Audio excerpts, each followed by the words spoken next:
Bom dia a todos, né? Nós estamos dando início, então, à segunda edição do nosso projeto Vamos Discutir um Artigo. É um prazer para todos nós da revista estarmos conversando com vocês sobre isso. Espero que essa nossa conversa sirva para esclarecer algumas dúvidas de todos. Eu já de início agradeço muito a participação da doutora Lúcia Fomene Meirelles, né? Formada pela PPG da Bioquímica e que tem um trabalho bastante consistente com a questão de fertilidade e com toda essa problemática que envolve o desenvolvimento de embriões e a manutenção de embriões. Então, assim, ela talvez tenha uma contribuição, talvez não, certamente será uma contribuição muito interessante para o nosso trabalho. E também a participação do Henrique Maltoni, que é aluno do PPG em Bioquímica, que trabalha especificamente com o problema de microplásticos e neurodegeneração. Então, assim, nós trouxemos duas pessoas que podem contribuir bastante com esse assunto. Nós escolhemos como tema principal a questão do microplástico nessa edição da nossa revista, porque ele está se tornando um problema mundial de proporções inimagináveis, né? Antes nós pensávamos só no plástico como uma questão de lixo, como uma questão de acúmulo, como uma questão de volume, mas nós pensávamos nesse plástico como uma coisa inerte.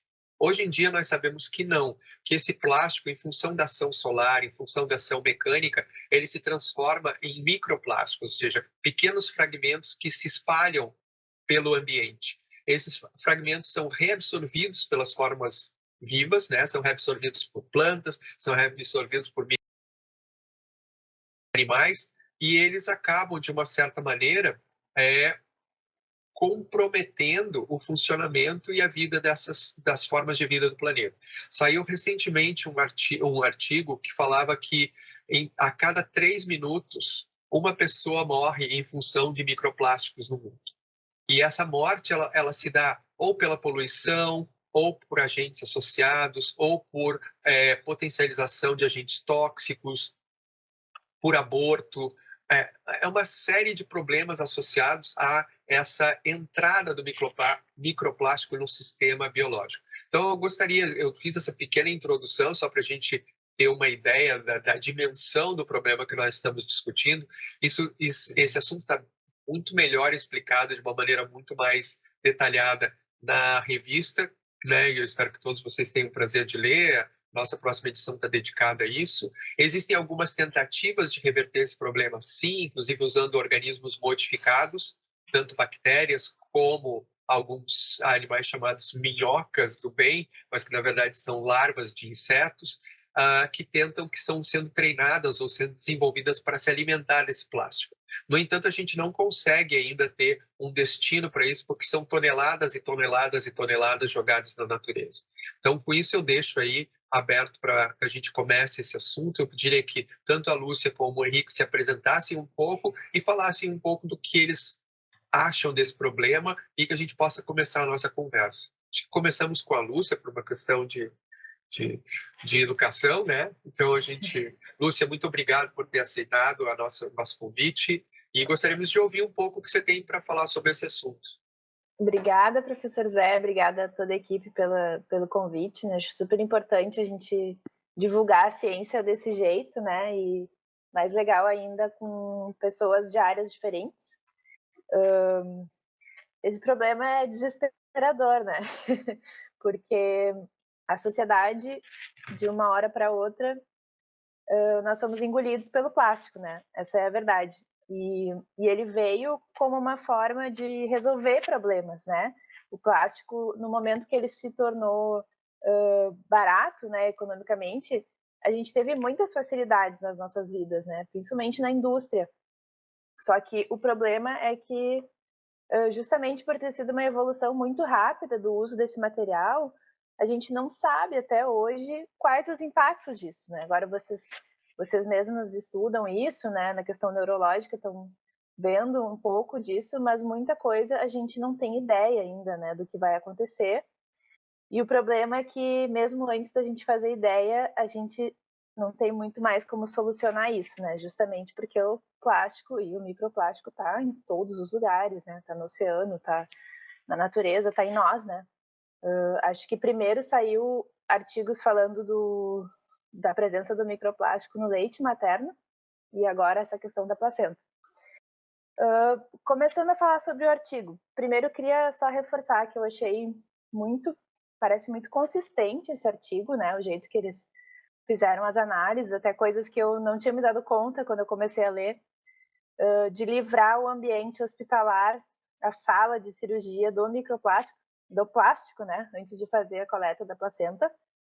Então, eu achei isso muito interessante, que eles conseguiram tirar esse viés, né? Porque daqui a pouco poderia ser, mas apareceu lá na placenta porque na hora que o médico coletou, ele usava uma luva, usava um material plástico e acabou indo para lá. Não, eles tomaram bastante esse cuidado, então é um ponto que nos reforça que o microplástico que eles encontraram nas placentas, de fato veio da placenta, né?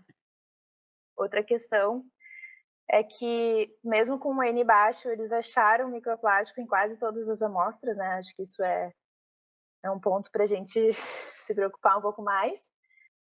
Mas também queria só reforçar que essas placentas todas vieram de gravidez saudáveis, né? A princípio, não tinha nenhum problema com aquelas mães e nem com aqueles bebês, então acho que a gente tem que reforçar isso, né? Para também não entrar tanto em pânico, a gente ainda não sabe o efeito disso, né? A questão é essa. Imagino o que teria acontecido se eles selecionassem gravidez de risco, né? Se haveria mais microplástico ou menos e se a gente poderia relacionar isso de alguma forma. A questão, acho que a gente vai discutindo, né? Eu queria ouvir também o Henrique, mas a gente acho que a questão importante que eu vejo muito sobre o plástico e a fertilidade é que não só o fragmento do microplástico, que eu acho que é uma coisa que a gente consegue visualizar mais como um problema, porque a gente literalmente tem pedacinhos de plásticos nos nossos órgãos, mas também o que esse plástico libera, né? As substâncias que esse plástico libera, que também são muito danosas. Então, existe uma pesquisadora, o nome dela é Shanna Swan, que ela pesquisa justamente o efeito de substâncias que os plásticos liberam na fertilidade. E ela traz um dado muito importante, que é como a nossa fertilidade caiu desde a década de 70, né? Que é o que o professor Zé estava falando antes da gente começar a gravar. E sim, tem uma correlação gigantesca, né? Principalmente entre o uso do plástico, porque década de 70, acho que é justamente quando a gente começou a usar o plástico de maneira assim, né, muito difundida em todas as áreas da nossa vida. E ela relaciona isso, a liberação de BPAs e outras substâncias, com o declínio. E desde a década de 70, a qualidade espermática, por exemplo, dos homens caiu 50%. Né? Isso é muita coisa. Hoje, inclusive, a gente tem um critério para análise de espermograma que é mais baixa do que era uns anos atrás, porque a maioria dos homens começou a não passar no teste, digamos. Né? Então, o negócio é tão sério que o critério se baixou. E eu fico pensando Lúcia, muito nisso. posso fazer um Claro. comentário só? A gente teve uma linha de pesquisa no laboratório há muito tempo atrás que era com variantes de uma enzima, que é uma enzima que existe na mitocôndria, que é uma organela dentro da célula que ajuda na conservação de energia, ou seja, ela é responsável pelo oxidar nutrientes e produzir o que a gente chama de moeda energética para a célula. Uhum. E existe uma enzima que é uma enzima protetora, tá? Porque ela protege a mitocôndria para que ela continue saudável, que é chamada SOD. A SOD, ela é sintetizada, existem variantes genéticas da SOD que tem uma marcação num pedaço da proteína para que ela vá para a mitocôndria. E existe, então, polimorfismo desses genes, né? E nós estudamos isso, foi uma tese de doutorado no meu laboratório. E era muito interessante que isso depois a gente investigava isso com relação à mobilidade dos espermatozoides e não sei o que, toda essa questão. E quando a gente começou a analisar, só para confirmar, quando a gente começou a buscar na literatura parâmetros de mobilidade, nenhum espermatozoide atingia aqueles parâmetros. E nem os que a gente, assim, nem o que seria com a variante mais saudável, não sei, não, a gente não conseguiu no laboratório, a gente teve que criar um parâmetro novo, porque não existia nenhum espermatozoide que atingia os níveis que estavam descritos na literatura como níveis padrão de mobilidade.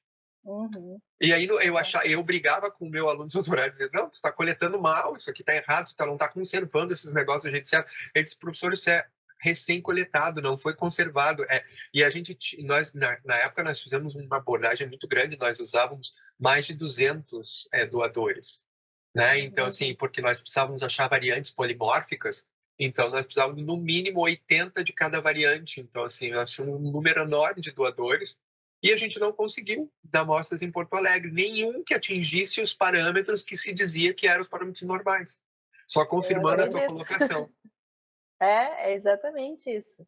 E acontece que, se a gente for pensar na fertilidade feminina, o desespero vai ser maior, porque os homens têm milhões de espermatozoides, né? A gente ainda pode pensar, tá, mas pelo menos se alguns porcentos estiverem ok, e as mulheres, como é que a gente faz, né? Que os óvulos estão lá desde a barriga da nossa mãe, né? Quando as mulheres são fetos, elas desenvolvem todos os óvulos que elas vão ter ao longo da vida, né? Um estoque que não se repõe. É um estoque que, muito pelo contrário, ele só diminui ao longo da nossa vida, nossa existência, né? E tá ali sofrendo insulto de tudo que a gente vive. Então, é muito mais complicado, né? Os espermatozoides ainda são feitos ao longo da vida do homem, né? Se a gente conseguisse tirar esses insultos, digamos, pode ser que isso melhorasse. Mas, se a gente pensa na fertilidade feminina, o buraco é mais embaixo. Então, eu penso assim, esse estudo da placenta ainda não mostrou qual o efeito deletério, né, desse microplástico ali. Então, não vamos entrar em pânico, mas as evidências de outras áreas mostram que sim, que o microplástico tem efeitos muito deletérios. E aí o desespero da minha parte é, tá, e como nós vamos se livrar disso, né? Porque, inclusive, o estudo não fala, eles falam especificamente que eles não consideraram fibras. E fibras a gente tem em roupa sintética, né? E todo mundo tem roupa sintética em casa. Então, o negócio fica muito maior se a gente for pensar num outro tipo de microplástico, né? Eu acho até que, comentando, né, um pouco sobre essa questão justamente da fibra, o professor Marcelo pode contribuir bastante com a gente. Ele fez uma reportagem, né, para Zero Hora, e ele finaliza justamente o parágrafo, né, colocando essa questão da questão da quantidade de roupa sintética que a gente tem e as lavagens que a gente faz e o quanto a gente está, né, se contaminando com a questão das fibras. Bom dia, professor Marcelo. Nos ouve bem? Bom dia, tudo bem? Obrigado pelo convite. Tudo bem? Então, Nós que agradecemos comecei... a sua participação, professor. Isso, e eu comecei já trazendo um pouquinho aqui, que a doutora Lúcia já comentou, né, da questão das fibras, que não estão analisadas no artigo, e comentei que esse foi um comentário seu no artigo aquele escrito para Zero Hora, né? Então, se o senhor puder também entrar já na nossa conversa. Bom, então, deixa eu agradecer o convite. A gente está nessa tentativa de fazer essa conversa já há algum tempo, né? Eu tenho tido uma agenda um pouco assim bagunçada e nós estamos num final de semestre que na prática não é um final de semestre, porque nós recomeçamos as nossas aulas ali em janeiro, logo no início de janeiro, e vamos ter então o recesso de férias, na verdade, ali adiante de janeiro, em fevereiro. Então, o nosso calendário está muito louco, assim, e aí tem muita coisa que reúne junto. Bom, fico muito feliz que a gente tenha essa oportunidade de debater sobre a questão do plástico, porque é, na prática, uma questão muito mais profunda e muito mais ampla também do que muitos imaginam, né? A primeira coisa, quando a gente até trabalha em questões de educação ambiental, até na tentativa de sensibilização, conscientização das pessoas a respeito do risco do plástico, a primeira coisa que vem em mente é bom, vamos parar de usar sacolas, vamos parar de usar saquinhos, vamos parar de usar, enfim, né, esse monte de plástico nas embalagens. Tudo isso é importante. Mas o problema não está aí. Este é o plástico que a gente vê. O problema está no plástico que a gente não vê, né? E aí o plástico que a gente não vê, todo mundo colabora com ele, querendo ou não. Pode ser a pessoa mais consciente, sensível do planeta, ela estará de alguma forma produzindo o microplástico, que é este plástico que a gente não percebe e que ele está na nossa vida em toda e qualquer manipulação de objetos ou de peças do vestuário, e no que diz respeito às peças do vestuário, a lavagem em máquinas de lavar, onde ali o atrito, a depreciação, né, a degradação natural dos tecidos de fibra plástica, né, porque tem, né, se a gente olhar lá na roupa, vai lá na etiqueta e dá uma observada lá, vamos notar que existe um percentual que é de fibra natural e tem um percentual que é de fibra sintética. E aí aquele percentual de fibra sintética, eu lavo uma vez, eu lavo 2, 3, 4, exponho ao sol, a temperaturas. Isso quer dizer que, aos poucos, aquela minha fibra natural e a sintética, elas vão se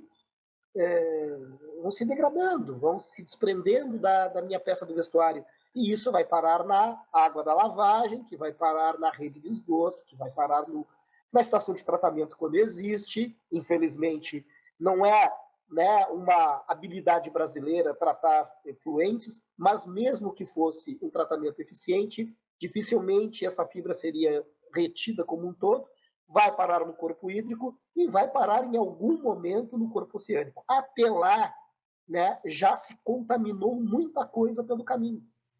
Tá? E aí, não, obviamente, não é novidade nenhuma que uma vez que se tenha, vamos dizer assim, alcançado essa percepção, as análises que passaram a repercutir por aí na forma de artigos, né, publicados em que mostram a presença de fibra plástica, né, ou de microplástico em placentas, como a questão do artigo, né, que foi proposto para observar, ou como já como assim virou uma grande notícia, olha, o plástico está no nosso sangue, está na corrente sanguínea, e uma vez que ele esteja na corrente sanguínea, significa que ele alcança, né, todos os órgãos possíveis do nosso organismo. Então, ele pode se alojar aqui ou ali, e aí, obviamente, né, produzir com isso alguma, né, alguma diversidade dentro do nosso corpo. Né? Então, hoje tem trabalhos, por exemplo, que estão tentando reconhecer as possibilidades do plástico já estar associado, uma vez que dentro do organismo, associado a algumas doenças, né? que não se tinha notícia, da mesma forma que os agentes químicos de lavoura, os agrotóxicos, passaram a ser associados a uma série de doenças e as pesquisas evoluíram muito nessa direção. A questão do plástico, que tem um uso histórico, né, também, da mesma forma, está, vamos dizer assim, seguindo este caminho. Né? Tem muita ciência em cima,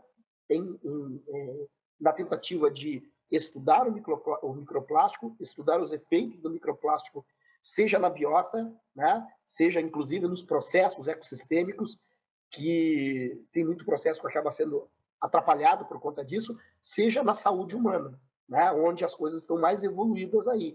E aí, óbvio, né, a gente se impressiona muito quando a gente vê, poxa, organismos de tartarugas e peixes e até outras espécies no corpo hídrico, que eventualmente a gente, ao encontrar mortas ou quando um peixe, né, é capturado, se observa lá, vão lá, olham nas vísceras, tem a presença de plástico dentro. Aí aquilo impacta, aquilo impressiona, aquilo mostra, né, porque tem outra questão, plástico colorido, plástico de canudinho, de tampinha, todos esses plásticos aí interagem muito com a biota e eles são, né, vamos dizer assim, captados pelo animal, achando que aquilo é uma forma de alimento. E aí aquilo vai se acumulando no organismo até que né, o indivíduo ali morre. Né? E a gente acaba identificando essa interação. Mas essa aí, apesar de ser uma interação bastante grave, impactante, ela não é a mais grave de todas. Né? O microplástico, de fato, precisa ganhar uma visibilidade, e até, né, parabenizo vocês por essa oportunidade e essa iniciativa, porque o microplástico precisa ganhar, né, uma visibilidade que ainda não tem. E aí, só para finalizar essa minha primeira parte da fala, da sala de aula, né, a gente começa a discutir, a falar sobre, enfim, problemas dos mais diversos, e aí, quando a gente começa a entrar nos detalhes do microplástico, todo mundo se dá conta que lava a roupa em casa, que usa peças do vestuário que não é fibra natural, né? E aí a gente fica discutindo, bom, a forma de fazer isso é tentar voltar às fibras naturais, né? Uma maneira da gente reduzir, então, o impacto é, sem nenhuma dúvida, a gente diminuir ou reduzir ou eliminar o uso de fibras sintéticas no vestuário, né? Cada vez a gente lava mais peças de uma forma mecânica, então diminuir esse uso de peças com fibra, ou eliminar, né, com fibra sintética, e aumentar o uso de fibras naturais. O que não significa também que não haverá nenhum impacto na natureza, porque a gente vai ter que aumentar a produção, né, de espécies cultivadas, por exemplo, para extrair estas fibras, né? Claro, impacto sempre haverá. Marcelo, primeiro, muito obrigado por ter aceito, é um prazer te ouvir falar. Eu tinha lido a tua reportagem da Zero Hora, fiquei encantado, assim, foi aí que surgiu a ideia da gente, inclusive foi daí que surgiu a ideia do nosso fascículo sobre microplástico, né? Assim, tudo nos influenciou muito. Então, assim, é muito bom estar te conhecendo, né? E eu trabalho com estresse oxidativo, meu laboratório a base dele é isso. E eu estava sempre pensando, quando a gente começou a trabalhar com a questão do microplástico, eu sempre ficava pensando, na medicina chinesa, eles dizem que o rim é o responsável pela vida da pessoa, né? Tanto que eles dizem que o tamanho da tua orelha, que é mais ou menos proporcional ao tamanho do rim, e é a tua ideia de longevidade, né? Assim, na medicina tradicional chinesa, esse é o conceito. Então, que pessoas com orelhas muito pequenas significa que os rins são pouco desenvolvidos e que não sei. Eles têm toda uma teoria para isso. Eu comecei a ficar preocupado. Não. Aí eu estava pensando nisso, assim, e a gente sabe, né, que o rim, por exemplo, ele é um alvo muito suscetível ao estresse oxidativo. E nos trabalhos que a gente está fazendo no laboratório, aonde acumula microplástico, o estresse explode, porque ele vai causando, ele fica como um agente pró-inflamatório. E o rim é o filtro do sangue, né? Então eu estava pensando se realmente se esse aumento de doenças inflamatórias que a gente está vendo agora, essa sinalização pró-inflamatória que a gente acaba vendo na maior parte das pessoas, não estaria associado a essa presença, né?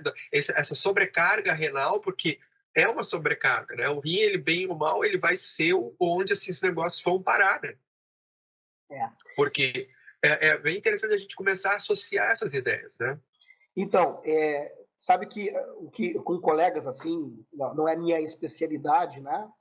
Quando entra na área da saúde e detalhes dentro do organismo, mas com colegas que a gente tem a oportunidade de conversar e trocar alguma experiência assim, e coisas que eu já li em algumas publicações que estão crescendo, né? Então, é enorme a quantidade de trabalhos. Desde que saiu essa evidência de que é fato, o plástico está circulando no nosso organismo, porque ele está presente na corrente sanguínea, então é óbvio, né? Explodiram, né? Neste momento, devem estar fazendo inúmeros trabalhos mundo afora, a gente ainda não tem conhecimento, que vão ser publicados ali adiante.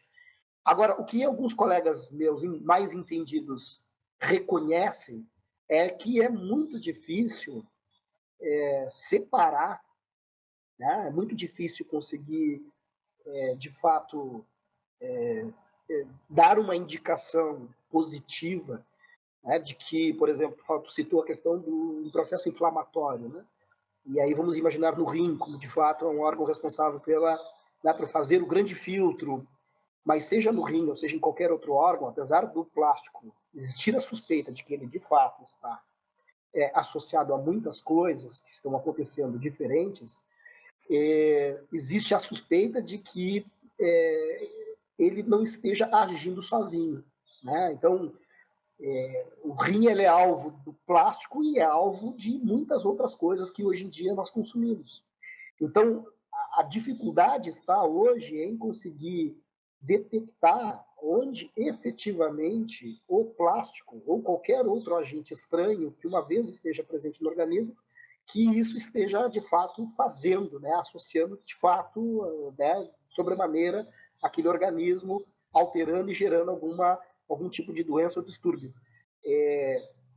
Isso levou bastante tempo e talvez a gente chegue lá. Eu tenho certeza, não tenho dúvida que vai se reconhecer em algum momento essa malignidade do microplástico dentro do organismo com um grau de certeza bastante alto. Porque quando a gente olha, por exemplo, há algumas décadas, e até na verdade nem tantas, né, os agrotóxicos, e particularmente o glifosato, né, que eu tive ainda a oportunidade, lá no meu mestrado, ainda trabalhar com glifosato, e ele naquela época, naquele momento, naquele período, ele era considerado, nossa, era um fenômeno, porque era biodegradável, faixa verde, vamos usar no plantio direto, proteger o solo, facilita o manejo, diminui a mão de obra do campo. Tinham N coisas assim positivas e que, uma vez que as suspeitas apareceram, começaram a rastrear e começaram a identificar com um certo grau de certeza de que ele, de fato, está associado a muita coisa ruim. Então, seja na natureza, no ambiente, como está interferindo nos processos ecossistêmicos, mas não tem mais nenhuma dúvida, pelo menos nos trabalhos que vêm sendo publicados aí quase que todos os dias, de que o glifosato, entre outros agentes perigosíssimos, eles estão associados, né, ao seu consumo diário, né, a doenças e coisas muito ruins dentro do organismo humano. Então, eu suspeito, né, que a gente vai chegar, da mesma forma que a gente foi encontrando onde encaixar, né, cada agente químico de campo, né, na doença ou no processo ecossistêmico, nós vamos, da mesma forma, reconhecer para os microplásticos. E outra coisa que eu também agora tenho ouvido, né, que existem, o pessoal está tentando separar categorias de microplástico, né? Quer dizer, os microplásticos não são todos iguais, né? E os microplásticos também, eles não, uma vez pigmentados, eles carregam junto, né, todas essas características, né? Eles só estão numa fração menor. É como a gente, né, ingerir um plástico grande, porém ele está numa fração muito diminuta. E ele carrega consigo não só suas características, né, de ser um material plástico que tem uma origem, né, lá na extração fóssil, mas ele também traz o seu processo de produção ali, ele carrega uma identidade de pigmentação, e essas características vão nos definindo em determinados tipos. E aí tem alguns tipos que estão sendo apontados como os mais perigosos. Só que isso também é algo muito difícil da gente, né, diante dessa falta de informação, da gente separar com o que a gente está interagindo. E pior, quando o microplástico que a gente consome está presente na água, ele está presente na água, está presente no alimento, está presente no ar. Né? O microplástico está presente no ar que a gente respira. E a gente não consegue selecionar, né? Não dá para escolher qual é o microplástico que eu quero, né, respirar ou ingerir de alguma forma. Então, realmente estamos cercados, né, no que diz respeito ao microplástico, e mesmo, e aí parece até a história da questão do aquecimento global, né? Mesmo que a gente conseguisse fazer hoje um enorme esforço, né, de redução e aí partindo para a eliminação do uso de plásticos que produzem microplásticos, né? Que é esse plástico de fibra, é o principal, plástico de fibra de vestuário. Mesmo que a gente conseguisse fazer esse esforço global, nós já temos, né, presente, disponível, circulando no ecossistema no qual nós fazemos parte, uma enorme quantidade. E isso vai continuar por aí fazendo muito estrago, né? Há tempo da gente, inclusive, identificar realmente que estragos são esses, que tipo de microplásticos estão associados a cada estrago e onde no organismo. Eu achei legal, Marcelo, essa colocação que tu fizesse de que ele pode ter outras coisas juntos, porque aí a gente pode chamar o Henrique também para participar, porque assim, o modelo de trabalho do Henrique é associar microplástico com mercúrio. Né? E a gente acabou vendo alguns efeitos, e a tese de doutorado dele, eu já trabalhava com mercúrio há um tempo, já tem alguns trabalhos, e a gente se deu conta que existia alguns trabalhos falando da absorção, que o microplástico ele absorve elementos quando ele está no mar, né? E ele absorve elementos principalmente quando ele está dissolvido em líquidos. E aí, lógico, o mercúrio é um grande problema de poluição no Brasil, né? A gente finge que não é, mas é um grande problema.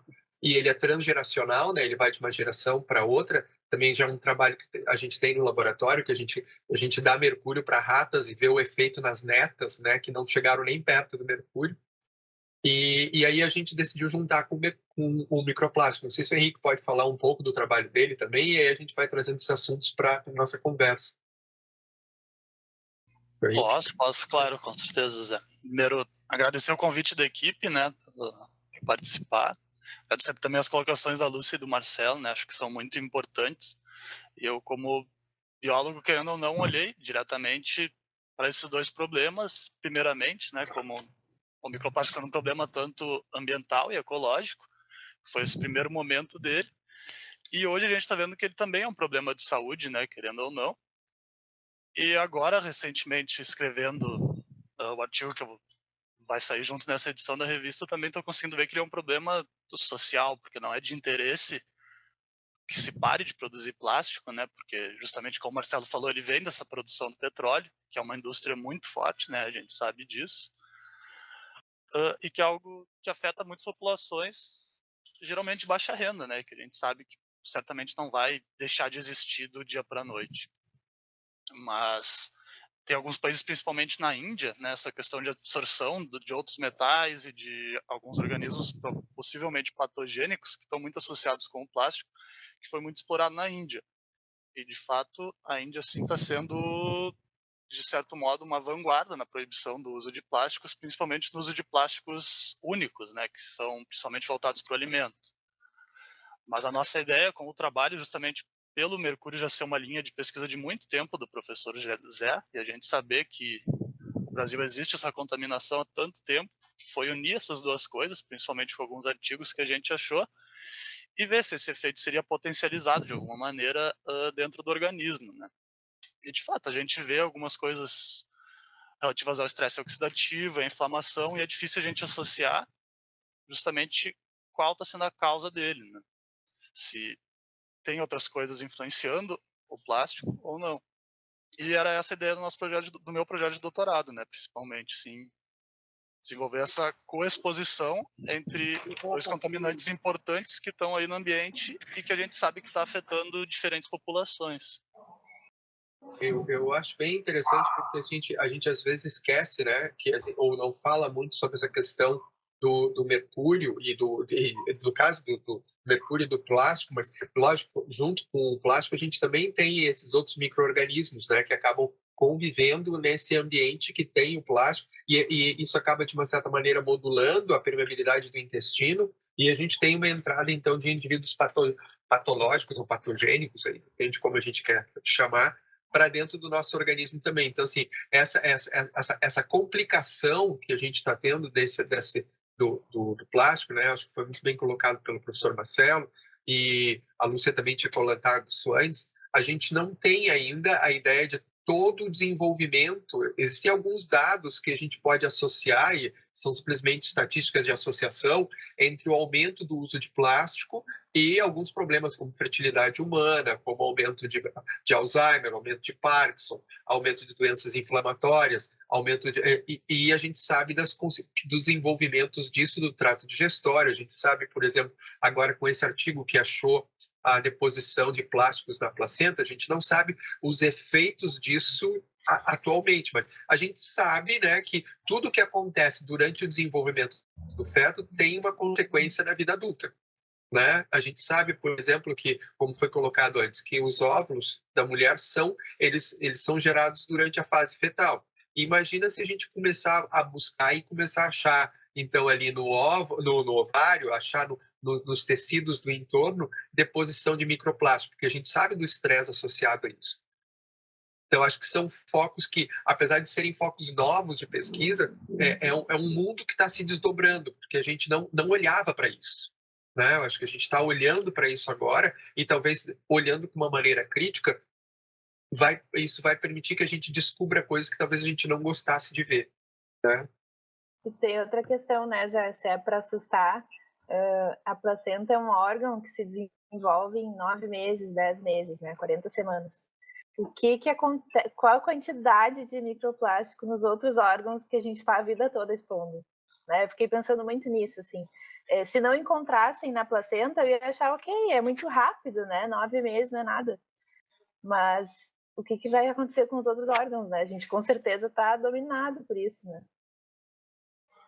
Então, pode falar, Marcelo, desculpe, senão eu falo demais. Não, só para não perder um gancho ali, né, do que a Lúcia comentou agora e algo que o Henrique também colocou, a gente de fato está bastante exposto, e eu olha, com tudo que eu já vi, essa nossa exposição ela aumenta em várias vezes a partir da produção em escala, né, do vestuário com fibra plástica, né, fibra sintética, que vai gerar o microplástico, e o problema relacionado de fato ao plástico está aí, né? Por mais que a gente possa sensibilizar as pessoas e conseguir colocar, né? Hoje eu estou muito envolvido na questão das boas práticas, o ESG, onde, enfim, a gente discute N coisas, e aí, inclusive, a eliminação do uso, enfim, mas daquele plástico que a gente enxerga. Mas o problema, de fato, está dentro do plástico que a gente não consegue perceber, que está no ar, está na água, está no alimento, enfim. Agora, né, essa é a exposição, eu acho que ela começa, e ela é muito forte, a gente não tem ideia, como bem disse a Lúcia. Agora, tem um negócio interessante que o Henrique falou, né, que é a questão social, né, as pessoas de uma camada social de renda mais baixa estão absolutamente mais expostas a tudo que é problema, né? E com o microplástico não é diferente. Agora, uma coisa interessante na questão do plástico, que ele é bastante democrático, porque os problemas que ele representa e os ambientes nos quais ele contamina não é o ambiente só do pobre, do médio ou do rico, é de todo mundo. Até é possível alguém que tenha, né, muita condição de comer um alimento que seja produzido de uma forma não exposta, né, a venenos, não exposta a agrotóxicos ou agentes, enfim, químicos perigosos, consegue se escapar daí, né? E até, de repente, de um tipo de produção que até não traga, vamos dizer assim, tantos riscos como uma contaminação por microplástico. Mas essa mesma pessoa, ela respira um ar como todo mundo, né? Ela transita por aí, ela acaba, enfim, ingerindo alguma coisa industrializada aqui ou ali, e tudo isso, de alguma maneira, vai trazer alguma quantidade de microplástico. Então, eu até acho que quando nós conseguirmos identificar com o mesmo esforço que até agora tem sido feito em relação aos químicos de lavoura, né, e a todos os produtos, hormônios, tudo que é aplicado no modo de produção, e diga-se de passagem, né, comparado à legislação de outros lugares, o Brasil tem uma legislação absolutamente permissiva, né, os nossos limites de tolerância para diversos químicos aplicados, e, aliás, temos ainda agora aqui, né, no Rio Grande do Sul particularmente, que nós não permitimos a aplicação de químicos que são proibidos no seu país de origem. Isso era algo proibido desde 82, se não me engano, e aí recentemente foi liberado, agora pode usar à vontade. Então, esse nosso tipo de produção que está associado ao veneno e à aplicação de hormônio, isso que cada vez está melhor identificado como problemas no ambiente, problema na saúde das pessoas, né? E aí ambiente e saúde estão absolutamente juntas. Quando a gente olha para o plástico, a gente percebe que tem um horizonte de conhecimento a ser criado aí absurdo.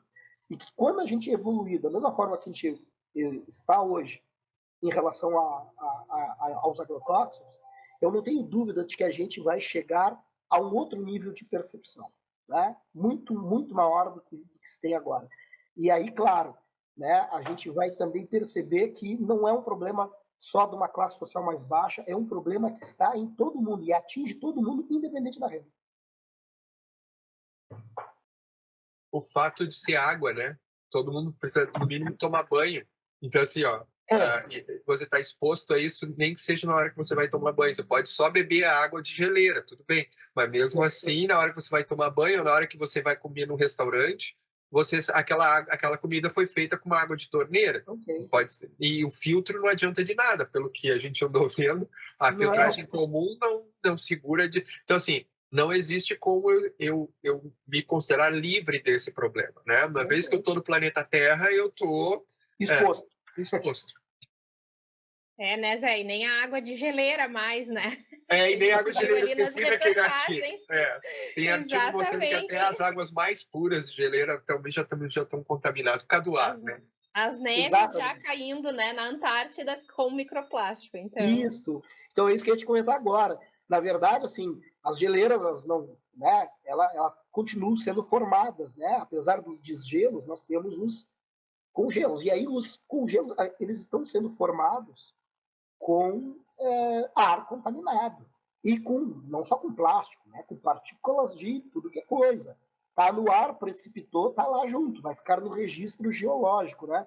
Então, daqui a 1000 anos, quando alguém lá estiver fazendo células de gelo, vai pegar essa nossa época e vai dizer, nossa, esses bananas aí se contaminaram com plástico, né? Então, sem perceber.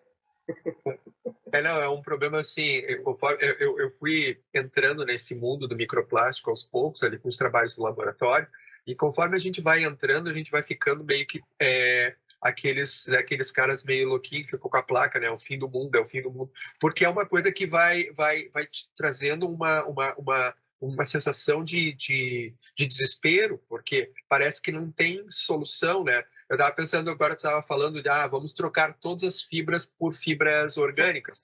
Eu, por exemplo, eu gosto mais de roupa com fibra orgânica. Só que aí eu começo a pensar, tá, mas aí os corantes, né? Porque os caras, a fibra orgânica, eles lavam muito mais, que é o problema das calças jeans, né? Que são lavadas e contaminam um monte o ambiente por causa do uso de corantes e sais. Então, na verdade, a gente tinha que repensar toda a nossa produção industrial, né? A gente tinha que repensar todo o consumo, toda a questão, porque tudo isso está ligado a esse excesso, né? De tudo. Então, eu posso te dizer assim, quando vem essa questão, né? Agora te ouvindo, parece que eu estou ouvindo, parece que eu estou enxergando a cara de alguns alunos, assim, quando a gente começa a falar da questão do plástico, que começa a brotar a questão do plástico, em seguida tem vários assim que se mexem e dizem, não, mas eu só uso, né, coisa permanente, não uso nada descartável, evito o máximo, não sei o quê, e aí já olhou a etiqueta da tua roupa?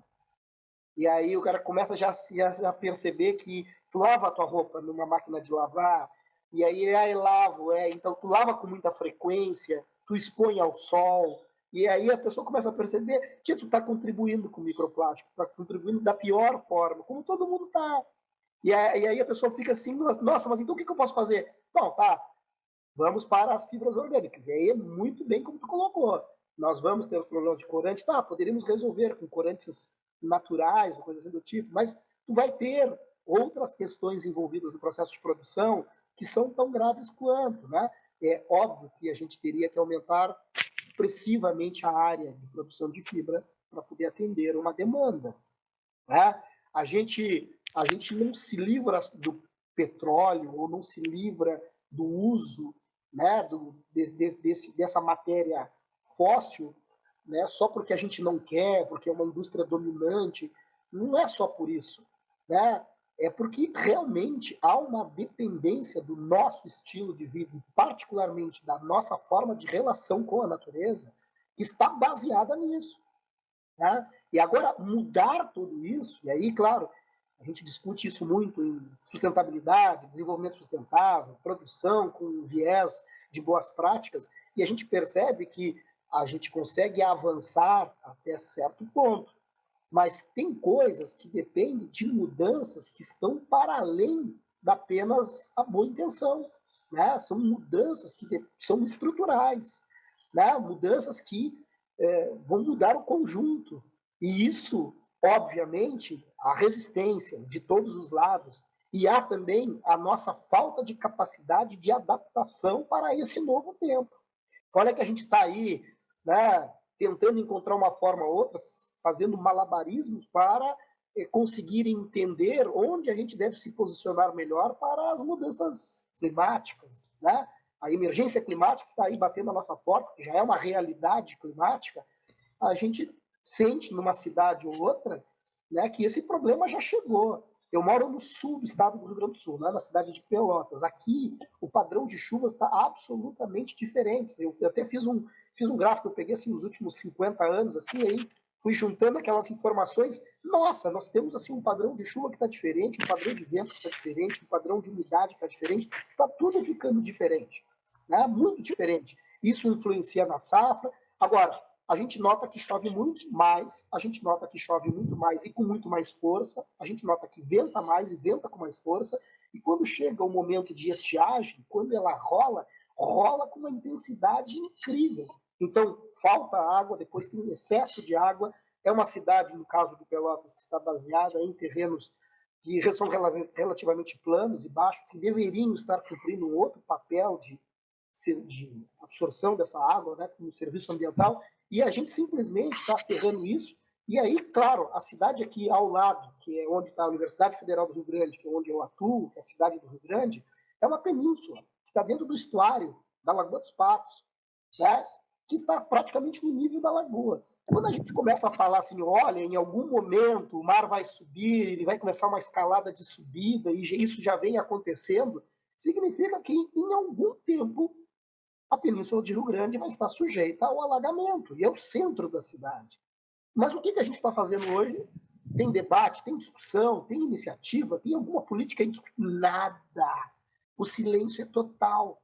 Então é incrível como essas coisas todas que nos rondam, né, e que a gente enxerga como uma ameaça, mas parece que é só quem estuda que enxerga isso como ameaça, porque o resto da galera tá nem aí. É incrível isso.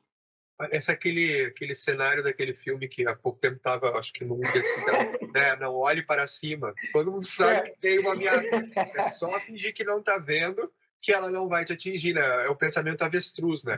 Eu boto a cabeça num buraco, eu finjo que isso não existe, eu discuto outras coisas, quando na verdade devia estar discutindo, que é a questão ambiental do Brasil como um todo, a questão da Amazônia, que é a questão do Pantanal, que é a questão da Mata Atlântica, que é eu cimentar o país inteiro e esquecer que tem que ter absorção, que é tirar tudo que é árvore, porque eu esqueço que tem que ter evaporação. Ou seja, as pessoas fingem que esse problema não os atingirá, porque eles pensam, não, esse é problema para daqui a 50 anos, eu não vou estar aqui mesmo.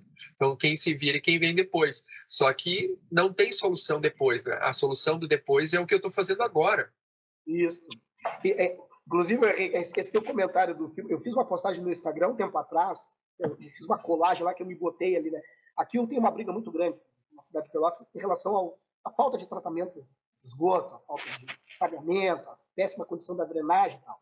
E, na prática, as pessoas, de forma geral, querem asfalto, querem ver a cidade asfaltada, querem ampliar o asfalto.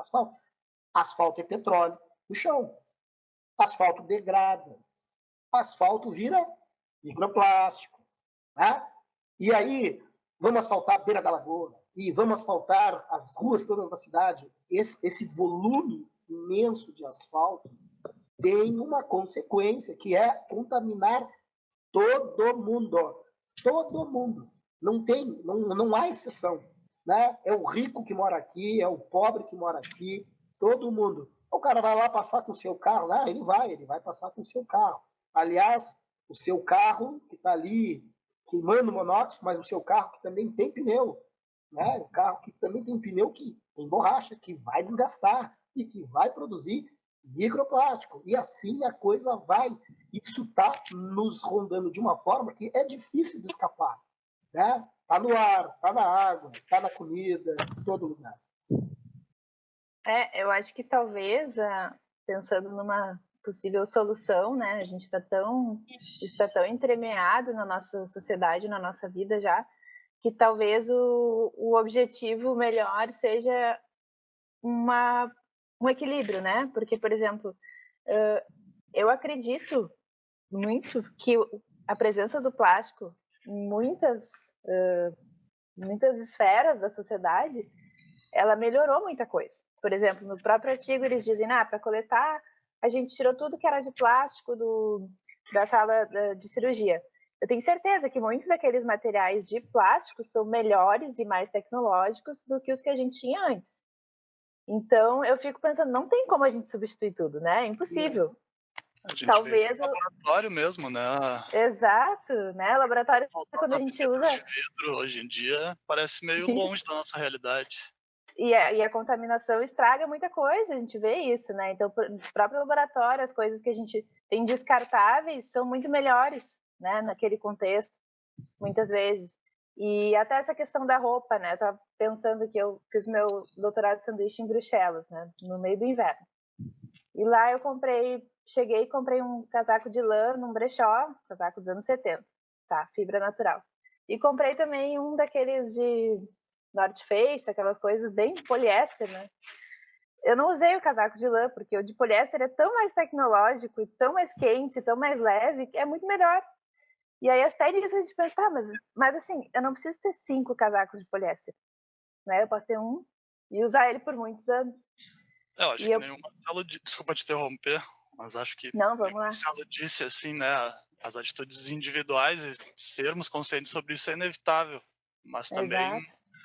ao mesmo tempo, não depende só da gente, né, se essa produção ela nunca diminui, Isso, só retirar exato. esse plástico do ambiente talvez não seja a solução, a gente também precisa controlar ele um pouco. Exatamente. Acho que o negócio é justamente essa consciência, né? Só que isso vai, como o professor falou, vai de frente com o interesse industrial, né? Que é de produzir mais, de a gente consumir mais e tudo mais. Então é difícil. Só te interrompendo, assim, mas para não perder exatamente o que tu está dizendo, e associando o que o Henrique está falando, olha só, quem produz, né, e por mais que hoje muito de quem produz esteja percebendo que o caminho do futuro é fazer a coisa de uma forma um pouco diferente, tem algo que mesmo nas boas práticas não vai se perder no mundo da produção, que é, se eu produzo, eu tenho que te estimular a consumir.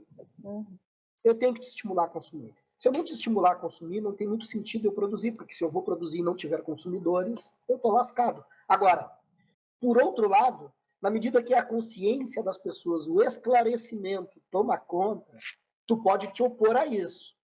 Bom, aí vamos ter que, em algum momento, chegar ao meio termo, né? Do consumir e o comportamento de consumo. E nós estamos trabalhando muito pouco ainda no comportamento de consumo.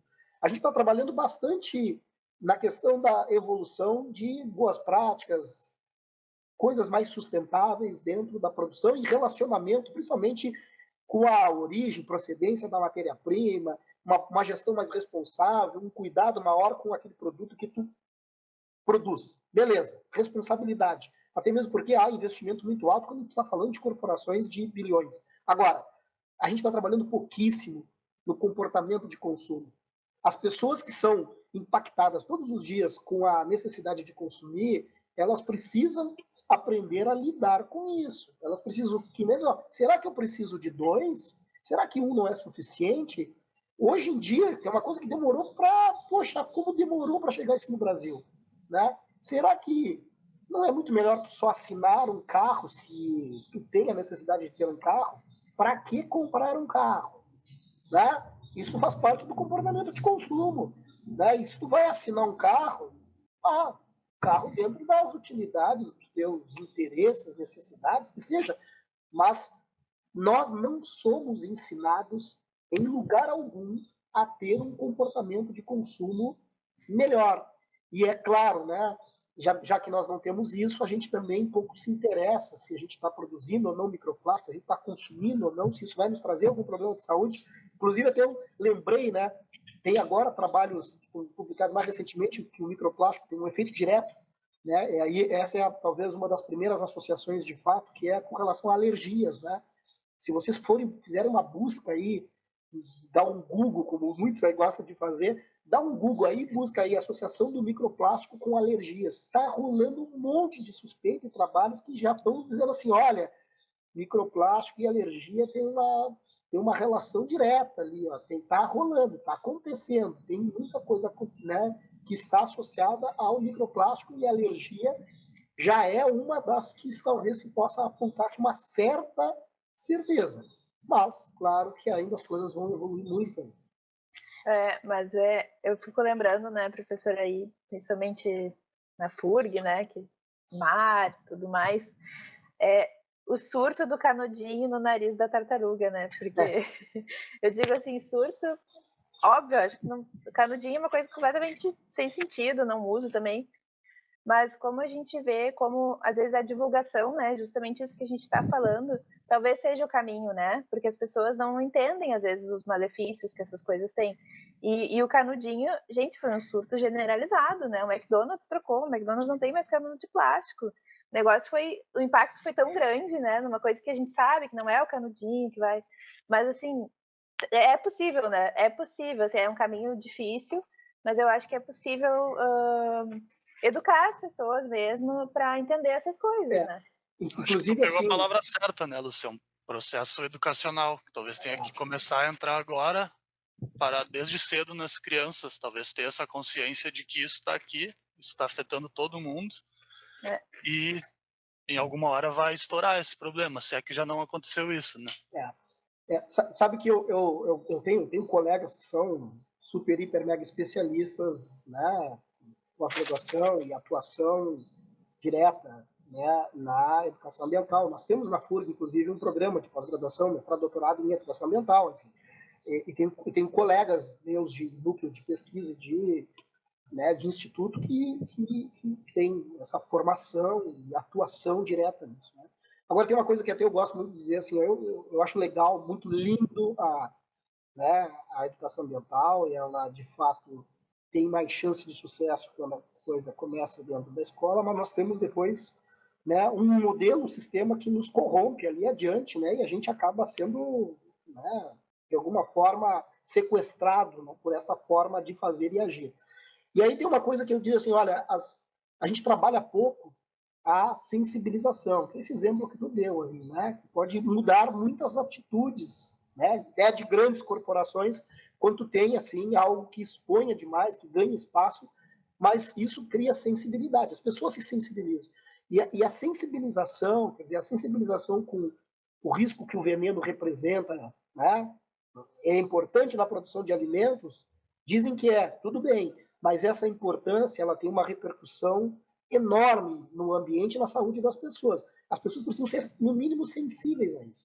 Então, a ter sensibilidade a isso, ter sensibilidade ao plástico, né, ao microplástico, ter sensibilidade, né, às questões estruturais do nosso modelo de consumo, nosso comportamento. Quer dizer, na medida que as pessoas passarem a ser mais sensíveis a esses temas e passarem a debater mais sobre esses temas, de trazer isso para dentro de casa, na discussão da família, né, que ali a pessoa fica assim, olha, acho que nós não vamos mais consumir esse tipo de coisa. Quer dizer, se essas coisas não começarem a acontecer, mas não pelo medo, e sim pela informação, pelo esclarecimento, né? pela percepção de que se fizer diferente é melhor, se tiver consciente é melhor. Então, é uma caminhada de construção, não tem dúvida. Bom, eu fico muito feliz de ouvir isso, porque eu sinto que a gente está contribuindo para isso, né? Acho que a ideia da nossa revista, ela é fazer isso, né? Ela tem um papel de fornecer material para as escolas, mas também nós temos percebido que muito público leigo, que não é mais estudante, tem buscado a nossa revista como uma maneira de entender alguns assuntos. Né? Foi nesse intuito que nós decidimos assumir esse assunto nesse número, né? Porque a gente acredita que é necessário um esclarecimento maior da população como um todo. A criança, ela ouve isso na escola, mas o pai dela tem que ouvir também, o tio dela tem que ouvir, o avô dela tem que ouvir, porque assim as pessoas vão entendendo e elas começam com uma... Eu sei que a história do canudo, eu vou voltar nela, tipo assim, é fácil eu chegar num restaurante, o cara já traz o copo de suco com canudo e eu dizer, não quero, mesmo que ele seja biodegradável, mesmo que ele seja de papel. Tirar esse enfeite do copo, porque muitas vezes o canudo é um enfeite, né? A pessoa nem precisa do canudo. O canudo ele tem uma função quando é uma criança, quando é um idoso, quando é um incapaz. Mas assim, quando é para uma pessoa normal, o canudo é completamente dispensável. Ele vem mais para enfeitar o copo do que qualquer coisa. Eu acho que essa questão que tu está falando, ela é muito importante. Ela vai direto com o que a Lúcia estava falando, que o plástico ele facilitou muito nossa vida e nos possibilitou muitas coisas, né? Tipo, como é que nós teríamos passado aí pela pandemia, por exemplo, sem usar máscara de plástico, sem usar seringas? Então, ele abriu um leque que a gente nunca estava esperando e agora a gente está se deparando com ele, né? Nós evoluímos em N aspectos. Tá? Se a gente pensar, vamos olhar para os carros de forma geral, se não só os carros, qualquer outro meio de transporte, qualquer coisa que se mova aí, que a gente de alguma forma use para se deslocar. A quantidade de peças que até então eram de metal e passaram a ser de plástico é impressionante. Né? Aliás, quando a gente pensa em petróleo, né? A gente pensa na matéria-prima petróleo, o uso menos nobre que a gente pode dar para isso é queimar na forma de combustível, porque as aplicações são infinitas, né? Aquela cadeia, né, química linda e maravilhosa lá, aquilo ser queimado na forma de combustível é o pior dos usos. A gente pode fazer coisas muito melhores. E aí, claro, a gente vai dizer assim, bom, mas era de metal, então era melhor não produzir microplástico. A extração de ferro, ou a extração de alumínio, a extração de outros materiais metálicos é um negócio terrível, contaminante, deletério, que sabidamente está associado a um monte de problemas. Aí, na medida que eu reduzo o consumo de materiais metálicos e jogo para o plástico, eu elimino um problema. No entanto, eu crio outros, né? É como a questão de produção de madeira. Cara, a produção de madeira é uma briga tremenda. Mas se nós não produzíssemos madeira, né, nós estaríamos consumindo, porque a demanda por madeira é enorme, e aliás, inclusive no uso de fibras orgânicas, né, para vestuário, mas o uso, a produção de madeira, se nós não tivéssemos ela na escala que temos, a gente estaria pressionando mais ainda a madeira nativa, de áreas nativas. Então a gente diminui essa pressão plantando madeira. E aí o grande problema está onde a gente planta essa madeira e a forma, e aqui o mercado serve, né? Por exemplo, aqui nós, na questão do Pampa, por exemplo, cultivo de madeira, né, da forma que foi feita num primeiro momento, absolutamente equivocada, né? Com N questões a serem discutidas, e ainda é um problemão. Mas, sem madeira, né, plantada, o impacto sobre a madeira nativa seria muito maior. Então, a gente precisa fazer algumas escolhas. E até eu gosto muito de dizer, né, que a boa ecologia, a boa gestão não é a que visa ou não usa nada, porque isso é impossível. Nós precisamos nos relacionar com a natureza. Agora, o que a gente precisa melhorar e melhorar bastante é como a gente faz essa relação. A relação homem-natureza precisa tomar outros rumos. Eu até gostaria de pegar esse gancho aí que o senhor falou, professor, porque justamente eu acho que é essa questão da relação, né? Nós vivemos nós estamos numa era que temos os problemas atuais, né? Mas antigamente, então, que a gente tinha as carvoarias, né? Que tinham outras tecnologias, digamos assim, para produção de energia e tudo mais, a gente convivia com outros dramas, com outras doenças, né? E aqui eu já vou puxar um gancho para um tópico que o artigo aborda e que a Lúcia mencionou lá no início, que está relacionado justo à questão das mulheres em relação ao microplástico e à sua fertilidade, né? Porque nós temos também uma situação social em que as mulheres atrasam as suas gestações, né? Nos dias de hoje. E aí a gente tem esse contato com os xenobióticos durante muito mais tempo. Então, temos lá os nossos óvulos formados dentro da barriga da nossa mãe, e aí a gente carrega eles por 35, 40 anos, 45 anos, para daí pensarmos em termos uma gestação.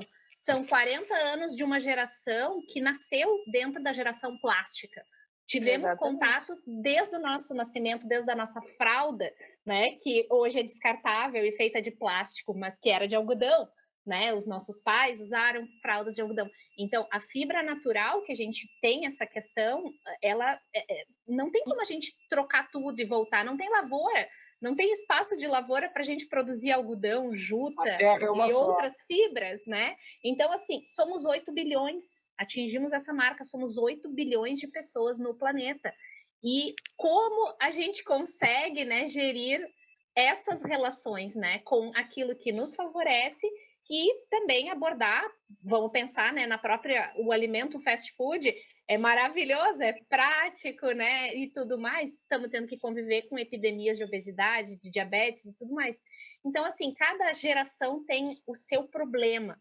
A sensibilização é a chave para essa relação poder ser a melhor possível dentro do cenário que a gente tem. Então, acho que esse ponto aí também, talvez uma sensibilização importante seja feita, né, com o grupo de mulheres que, olha, desde quando elas são criancinhas lá na escola infantil, né? Um dia vocês talvez pensem em ter filhos, e aí, né? Aonde chegaremos? E nós somos as primeiras, né? Porque é exatamente isso. Se foi nos anos 70 que isso começou a ficar mais barato, mais acessível, eu tenho 32.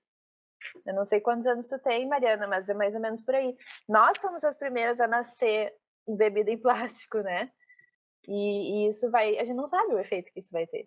Vamos saber em breve. Então, imagina os nossos filhos. Se a gente já nasceu no meio disso, o negócio vai ser muito complicado. Mas eu estava me lembrando que o professor falou muito dos carros, né?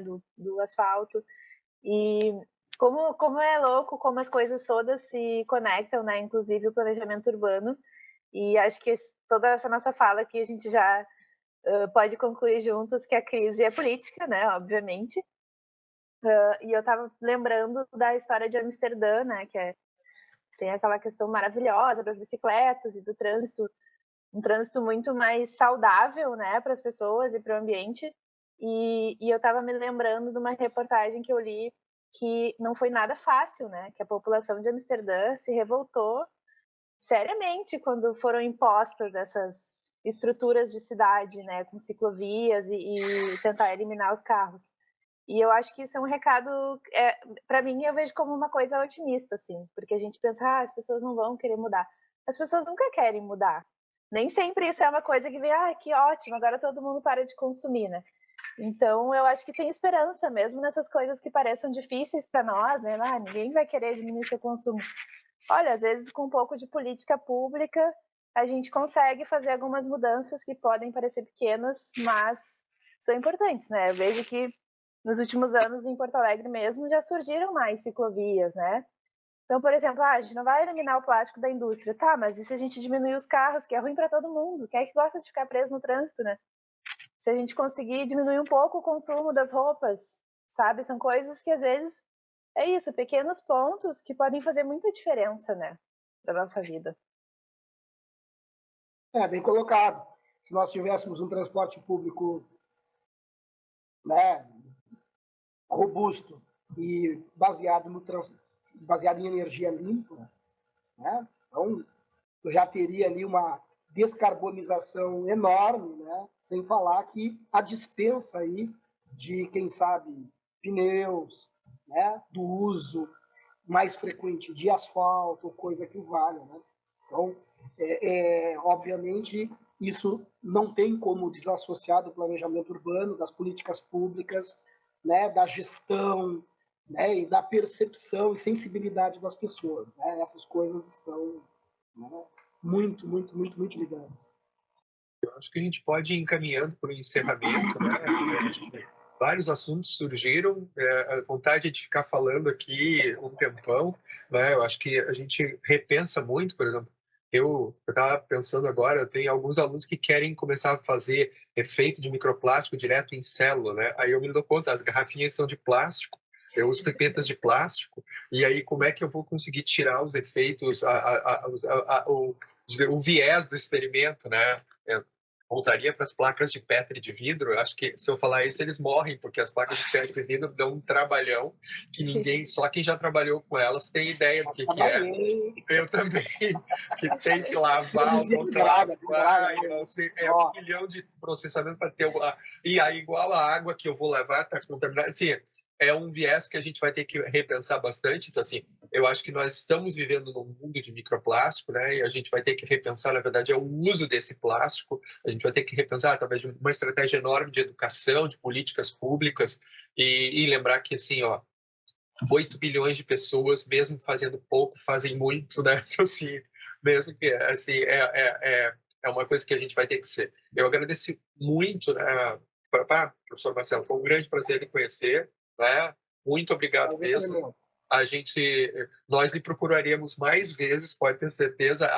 Nosso objetivo é fazer uma divulgação científica de qualidade, tentar trazer a educação científica, a alfabetização científica, e essa nossa ferramenta, ela está nos ajudando a fazer esse trabalho. E eu acho que quanto mais pessoas a gente conseguir trazer para falar na revista e participar e trouxer assuntos interessantes, é muito bom para nós. Então, muito obrigado. Muito obrigado, Lúcia. Sempre muito bom te ouvir falar, muito legal. E eu já falei com o pessoal que eu quero uma matéria sobre a tua empresa e a gente vai atrás de ti para outras coisas, né? Obrigado, Henrique, também pela participação e todo o resto da equipe que esteve conosco, né? A Mariana, a Rodrigo, que nos ajudam e nós juntos fizemos esse encontro, né? É muito importante esse trabalho da revista de divulgação de artigos e de como a gente pode perceber que ao ler um artigo outras coisas aparecem. E esse é o papel da ciência, né? Ela começa com um assunto e esse assunto traz outro, e traz outro, e traz outro, e sem pensar, ao ler um artigo científico, nós se abre um mundo de dúvidas e novas perspectivas. Esse é o objetivo desse trabalho, é mostrar para as pessoas que a leitura, ela constrói uma maneira de pensar científico, né? Então, eu sou muito grato a todos que participaram. A Mariana, acho que quer falar, e eu por mim, depois a gente encerra o nosso trabalho aqui. Muito obrigado. Só para fazer uma colocação que a gente acabou não falando antes de passar a palavra para a Mari, mas acho que uma das coisas bem legais que eles demonstram nesse artigo, né, que a gente não falou, é que a gente conseguiria fazer um protocolo para diversos processos sem o uso do plástico, que foi o que eles de fato fizeram no artigo, né? Então, talvez sejam pequenas atitudes de se repensar no nosso dia a dia que a gente já está habituado